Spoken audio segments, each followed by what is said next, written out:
இயேசு கிறிஸ்துவில் அன்புமிக்க சகோதர சகோதரிகளே, நீங்களும் நானும் தலைவர்களை தேர்ந்தெடுக்க இந்த நாட்களில் ஓட்டு போட்டு இருக்கிறோம்.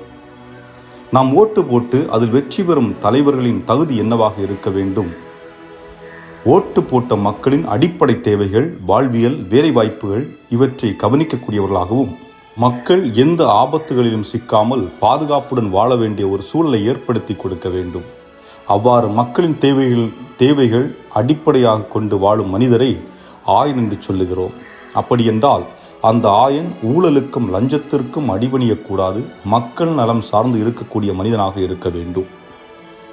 அடுத்ததாக நம்மை உருவாக்கும் ஆசிரியர்கள். இன்று நீங்களும் நானும் ஏதாவது ஒன்றில் உயர்ந்து நிற்கிறோம் என்றால் அதற்கு அடிப்படை காரணம் பெற்றோர்களாக இருந்தாலும் ஆசிரியர்களுக்கு பெரும் பங்கு இருக்கிறது என்பதை நாம் மறந்துவிடக்கூடாது. ஐயா அப்துல் கலாம் அவர்கள் கூறுகிறார்கள், நான் 7ஆம் வகுப்பு படித்து கொண்டிருந்த போது எங்கள் ஆசிரியர் பாடம் நடத்தி கொண்டிருந்தார். அப்பொழுது அவர் வானூர்தியை வரைந்து எங்களுக்கு விளக்கி கொண்டிருந்தார். எப்படி ஒரு வானூர்தி பறக்கும் என்று விவரித்து கொண்டிருந்தார்.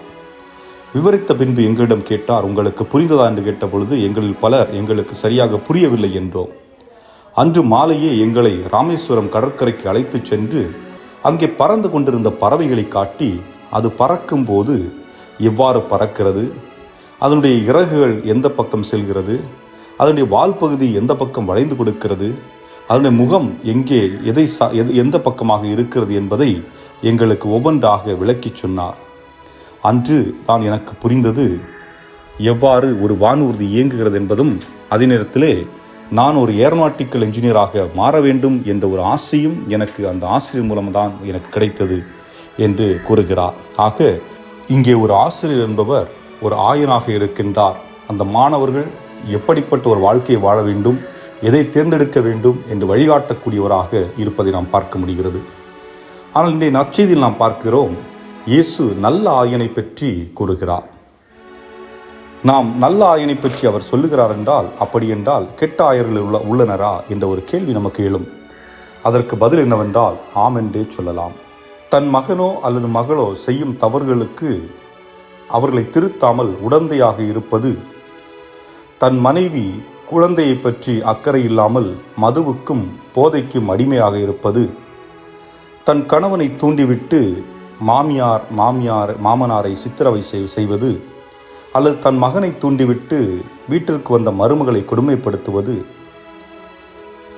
பிள்ளைகளின் எதிர்கால நலன் கருதாமல் சிறு பிரச்சனை வந்தவுடன் தன் மகளை விவாகரத்து செய்ய வலியுறுத்துவது போன்ற பல காரணங்கள் இன்று கெட்ட ஆயர்களின் வழிகாட்டுதல் என்றே சொல்லலாம். ஏனென்றால் மற்றவர்களுடைய நலனை அக்கறை கொள்ளாமல் தன் நலன் மீது மட்டுமே அக்கறை கொண்டிருக்கக்கூடிய சூழலில் இது கெட்ட ஆயர்களின் நிலைப்பாடு என்பதை நாம் புரிந்து கொள்ள வேண்டும்.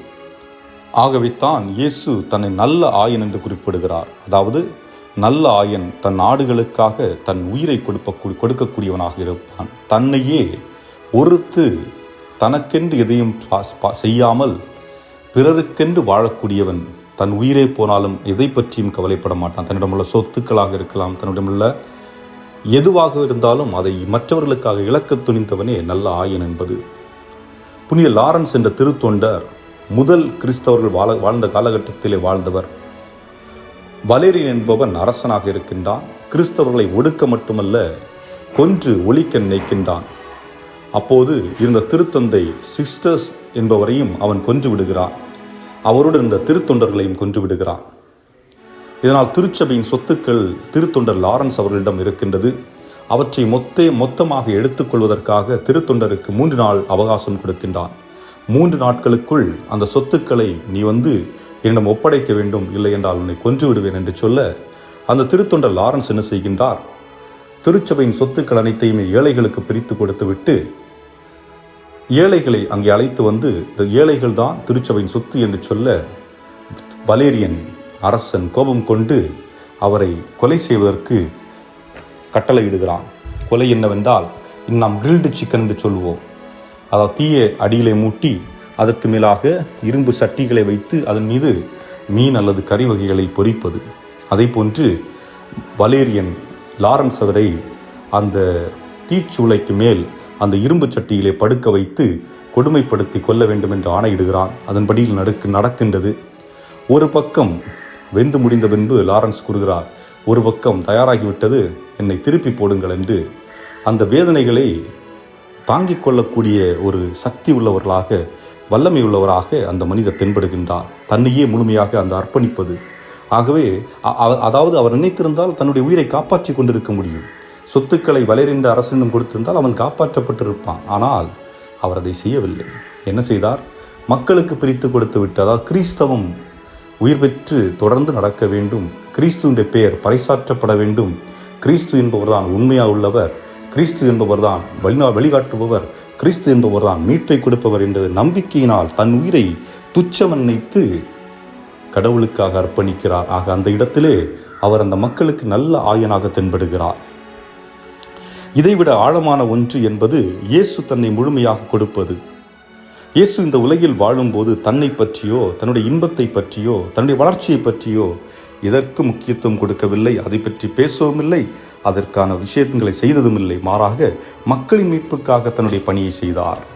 நல்லாயன் உவமையிலே இயேசு கூறுவார், நான் தொலைந்து போன ஆடுகளை தேடி வந்தேன்.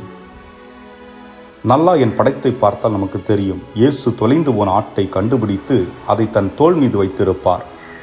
இந்த தொலைந்து போன ஆடுகளால் நீங்களும் நானும் இருக்கிறோம். நான் ஏன் இயேசுவை விட்டு விலகி இருக்கிறேன் என்று சிந்திப்போம். நான் நினைத்தது நடக்கவில்லை, என் பணிச்சுமை, நிம்மதி இல்லை, உடனடியாக எனக்கு மகிழ்ச்சி வேண்டும் என்ற நிலை, நம்பிக்கை குறைவு, மறு உலக வாழ்வில் நம்பிக்கை இல்லை, இதுபோன்று இன்னும் பல ஒவ்வொருவருக்கும் ஒரு கருத்துக்கள் இருக்கலாம். ஆங்கிலத்திலே எழுதப்பட்ட ஒரு கவிதை, அது மொழிபெயர்க்கின்ற பொழுது இவ்வாறாக வருகின்றது. ஒரு மனிதர் ஆண்டவரை பார்த்து கூக்குரல் எழுப்புகின்றார். ஆண்டவரே, நீர் எங்கே இருக்கின்றீர்? என்னோடு இருக்கின்றீர் என்று சொல்லுகின்றீர், என் துன்பத்தில் பங்கெடுக்கின்றீர் என்று சொல்லுகின்றீர், என்னுடைய சோகத்தில் என்னுடைய வேதனையில் என்னோடு இருக்கின்றீர் என்று சொல்லுகின்றீர். ஆனால் நான் உம்மை காண முடியவில்லையே. நான் நடந்து செல்லுகின்ற பொழுது என்னுடைய 2 பாதங்களை மட்டும்தானே பார்க்கின்றேன் தரையிலே, உம்மை நான் காணவில்லையே என்று கேட்கின்ற பொழுது ஆண்டவர் இவ்வாறு கூறுகிறார், மகனே, நீ பார்க்கும் அந்த 2 பாதங்களும் உன்னுடையதல்ல, என்னுடையது. நான் உன்னையும் உன்னுடைய சுமைகளையும் என் பாதத்திலா என் மீது வைத்து சுமந்து சென்று கொண்டிருக்கின்றேன். ஆக நீ நடப்பது என்னுடைய பாதையில் என்று ஆண்டவர் விளக்கம் கொடுக்கின்றார். ஆக அன்புக்குரியவர்களே, நம்மையும் நம்முடைய சுமைகளையும் சுமக்கக்கூடியவராக இருப்பவர்தான் நல்ல ஆயன். அந்த ஆயன் இயேசு ஒருவர் மட்டுமே. ஆக அவருடைய அந்த மந்தையிலே நாம் ஆடுகளாக இருப்பதற்கு நாம் பெருமைப்பட வேண்டும். காரணம், நாம் பாதுகாப்பான வேலி நம்மை சுற்றி போடப்பட்டிருக்கின்றது. அந்த பாதுகாப்பான இடத்தில்தான் நாம் ஆண்டவரோடு இருக்கின்றோம். சிந்திப்போம். இறைவன் உங்களை நிறைவாக ஆசீர்வதிப்பாராக. ஆமென்.